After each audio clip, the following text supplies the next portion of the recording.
Rejection. It stings, doesn't it? Whether it's being ignored by someone you like, overlooked at work, or dismissed by friends, rejection can cut deep. But here's the truth. Rejection isn't the end, it's the beginning. Today, I'm going to share 7 powerful Stoic lessons that will change how you see rejection forever. By the end of this video, you'll not only handle rejection with calm confidence, you'll use it as fuel to grow stronger. Don't treat this video like just another motivation clip. Subscribe to the community. We're building respect, discipline, and self-mastery together. Lesson 1. Rejection isn't about you. Most people make the mistake of thinking rejection means you're not good enough. But often, it has nothing to do with you. Think about it. People reject opportunities, relationships, even friends for reasons tied to their own priorities or fears. A Stoic reminds us, you control only your actions, not their response. So instead of internalizing rejection, see it for what it is, a reflection of where the other person is, not proof of your inadequacy.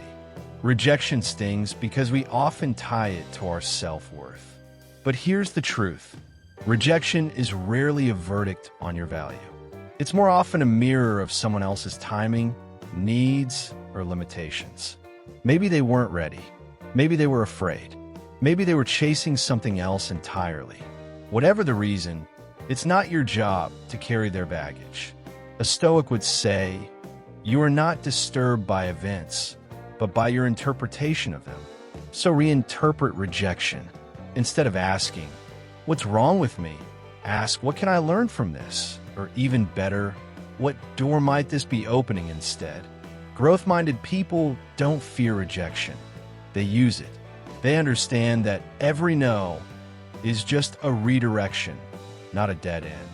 And sometimes, the rejection you're mourning today is the protection you'll be grateful for tomorrow. So walk on, with your head high, your values intact, and your focus on what you can control, your effort, your integrity, your resilience. Lesson 2. Stay calm, don't react. When rejection hits, the natural reaction is anger, begging, or emotional outbursts. But nothing kills respect faster. A calm man is an unshakable man. Composure is power. When you stay collected, you send a message. I value myself too much to let this shake me. Sometimes the best response is silence. Silence forces people to question themselves while keeping your dignity intact. But let's go deeper, because calmness isn't just a tactic, it's a mindset. When you react emotionally, you hand over control. You let someone else dictate your state. But when you stay calm, you reclaim your power. You become the one who sets the tone. Think of composure as emotional discipline. It's not about pretending you don't care. It's about choosing not to let your emotions make decisions for you. You can feel hurt, disappointed, even furious, and still respond with grace.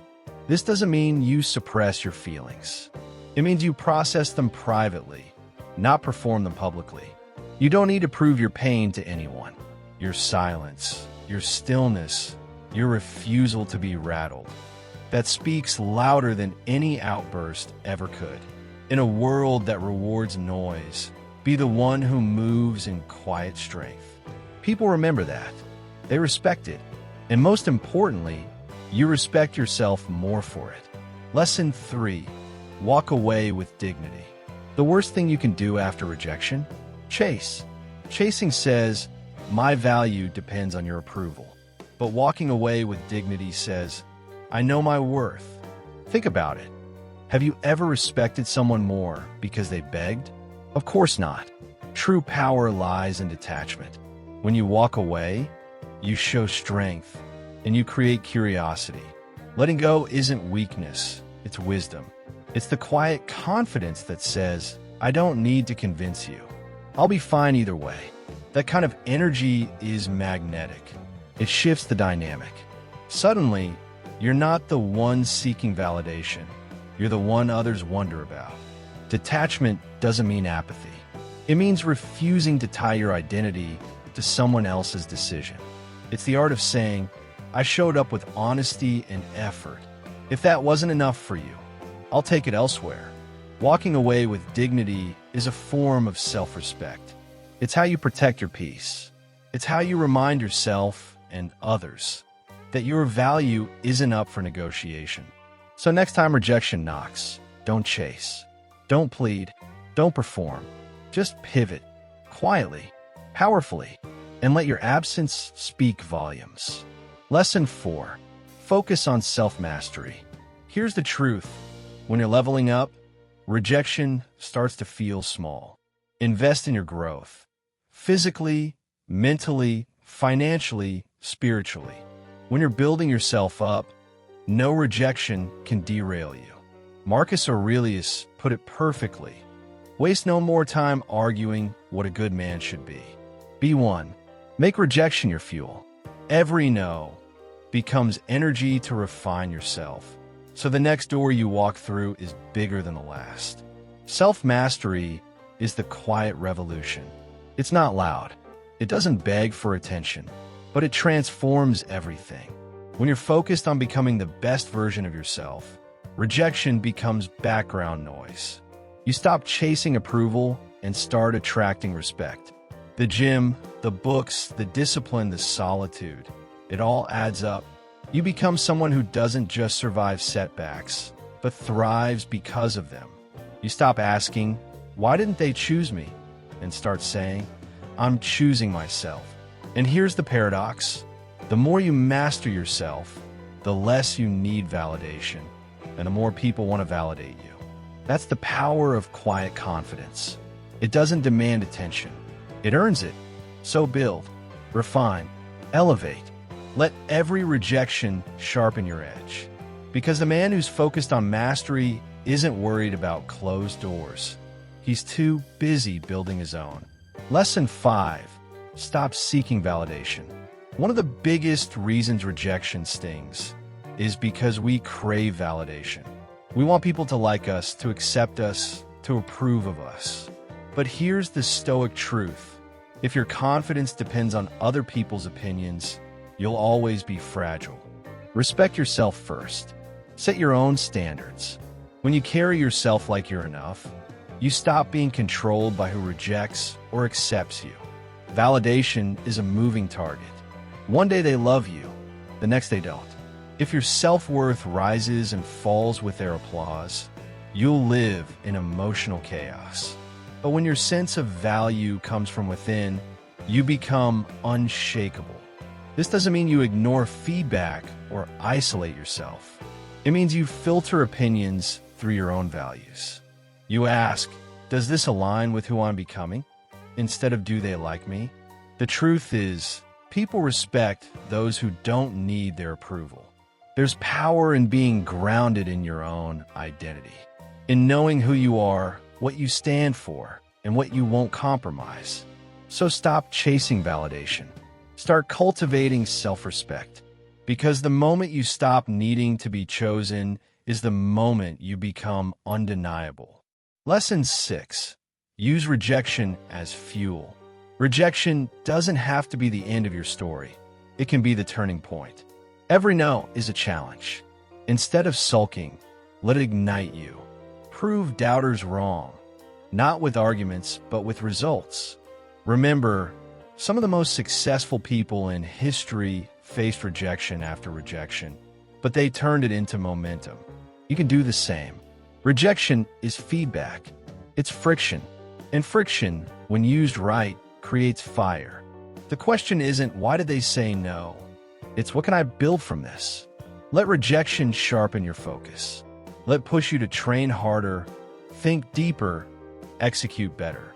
Not out of bitterness, but out of clarity. Because when you channel rejection into growth, you stop being reactive and start being relentless. The Stoics would say, the obstacle is the way. That means rejection isn't a detour, it's the path. It's the resistance that builds your strength, the setback that sets up your comeback. So next time you hear no, smile. You've just been handed fuel. Now light the fire. and let your results speak for you. Lesson 7. Protect your energy and circle. Here's something people forget. Not everyone deserves access to you. If someone constantly disrespects or rejects you, cut them off. Protect your peace the same way you'd guard your home, with standards and boundaries. Build a circle that uplifts you, not one that drains you. Energy is your currency. Spend it wisely. Your time, your attention, your presence, these are valuable. Treat them that way. Not everyone gets a seat at your table just because they want one.